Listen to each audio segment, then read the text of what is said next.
Alors, une règle fondamentale que j'ai déjà formulée, quand vous avez un événement, 7 ans avant et 7 ans après, on a l'événement inverse. Et ça, c'est une règle fondamentale. C'est comme ça que l'astrologie peut se démontrer, hein. C'est la seule façon d'ailleurs. Donc, 7 ans après, il y a le contre-pied, c'est ce qu'on appellerait le carré, la quadrature. En revanche, la conjonction et l'opposition, c'est la même chose. Là, Barbault a fait une erreur en intégrant dans son indice cyclique l'opposition.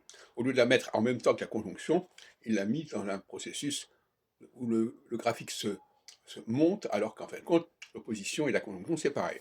Bon, enfin, passons. Donc, au bout de 7 ans, il y a un retournement, il y a un renversement, il y a une inversion de tendance. Donc, par exemple, moi, en ce qui me concerne, en 75, j'organise un congrès à Paris. En 81, j'organise des congrès à l'étranger, par exemple. À l'étranger, à Bruxelles, à Londres, en Suisse. Donc, l'équinoxialité, c'est ça aussi. L'équinoxialité, c'est l'ouverture, donc on va vers l'étranger. La socialité, c'est la fermeture, donc on demande aux gens de revenir un peu. Par exemple, avec le Noble dans les années 89-95, il fallait aller à Paris. Il n'a jamais organisé de colloque en province. Moi, je n'ai pas cessé de le faire en temps utile. Donc, voilà. Donc là, il y a un critère de retournement important, retournement de tendance, qui est une base même de l'astrologie. De la même façon que, par exemple, en 67, il y a la guerre de 6 jours, qui est une victoire pour l'Israël.